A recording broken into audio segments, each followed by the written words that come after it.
ഇന്നത്തെ എപ്പിസോഡിൽ ലാലേട്ടൻ നെവിനെ വഴക്ക് പറയുന്നതാണ്. എന്നത്തെയും പോലെ ലാലേട്ടനെ കാണുമ്പോൾ കൊഞ്ചിക്കൊഴിഞ്ഞ അല്ലെങ്കിൽ ഫേക്ക് ആയിട്ട് കോമഡി ഒക്കെ പറഞ്ഞ് നിൽക്കുന്ന നെവിനല്ല, ഭയങ്കര സ്ട്രോങ് ആയിട്ട് ലാലേട്ടൻ പറഞ്ഞ ചീത്ത മൊത്തം കേട്ടു വാങ്ങി നിൽക്കുന്ന നെവിനെയാണ് നമ്മൾ കാണുന്നത്. നെവിനോട് ചോദിക്കുന്നുണ്ട്, എന്താ അവിടെ നിൽക്കാൻ ബുദ്ധിമുട്ടുണ്ടോ, എന്താ നെവിന്റെ പ്രശ്നം എന്നൊക്കെ ലാലേട്ടൻ ചോദിക്കുന്നുണ്ട്. അത് കഴിഞ്ഞ് കാണിക്കുന്നത് അനുമോളെയാണ്. ഇവൻ എന്താ അവിടെ നിൽക്കാൻ വല്ല ബുദ്ധിമുട്ടുണ്ടോ എന്ന് ചോദിക്കുന്നുണ്ട്. പേടിച്ച് വരണ്ട് നിൽക്കുന്ന നെവിനാണ് നമ്മൾ പ്രോമോയിലൂടെ കാണുന്നത്. അത് കഴിഞ്ഞ് അനുമോളെ കാണിക്കുന്നുണ്ട്. നെവിനോട് ചോദിക്കുന്നുണ്ട്, അവിടെ നിൽക്കാൻ ബുദ്ധിമുട്ടാണെങ്കിൽ നെവിൻ എൻ്റെ അടുത്തേക്ക് വന്നോളൂ എന്ന് പറയുന്നുണ്ട്. പുറത്ത് പോകണമെന്നൊക്കെ ചോദിക്കുന്നുണ്ട്. നെവിൻ എന്തായാലും ലാലേട്ടൻ ചൂടാവുന്ന കണ്ടിട്ട് കുറച്ച് പേടിയൊക്കെ ഉണ്ട് ഫേസിൽ. പ്രൊമോയിൽ ഏറ്റവും കൂടുതൽ ഹൈലൈറ്റ് ആയി നിൽക്കുന്നത് നെവിനെ ചീത്ത പറയുന്നത് തന്നെയാണ്. അതിനുശേഷം അനീഷ് ചോദിക്കുന്നുണ്ട് ഷാനവാസിന് ഇപ്പൊ എങ്ങനെയുണ്ടെന്നൊക്കെ ചോദിക്കുന്നുണ്ട്. എല്ലാവർക്കും ഉള്ള ഡൗട്ടായിരുന്നല്ലോ ലാലേട്ടൻ വരുന്ന എപ്പിസോഡിൽ നെവിനെ കുറിച്ചൊന്നും പറയില്ല എന്നുള്ളത്. എന്തായാലും നെവിനെ ചീത്ത പറഞ്ഞിരിക്കുകയാണ്, നെവിനെ നല്ല രീതിക്ക് പൊരിച്ചിരിക്കുകയാണ്. നെവിന്റെ മാത്രമല്ല അക്ബറിനെയും ആരിനെയും ഇന്ന് പൊരിക്കുന്നുണ്ട്.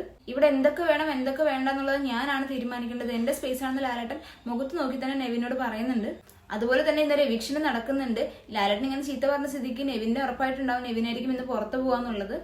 അപ്പൊ ഇനി എന്താകും എന്നുള്ളതൊക്കെ നമുക്ക് കാത്തിരുന്ന് കാണാം. അപ്പൊ വീഡിയോ ആരെങ്കിലും ആദ്യമായിട്ട് കാണണമെന്നാണെങ്കിൽ ഇതുപോലത്തെ കൂടുതൽ ബിഗ് ബോസ് ലൈവ് അപ്ഡേറ്റ്സിനെ ചാനൽ സബ്സ്ക്രൈബ് ചെയ്യുക.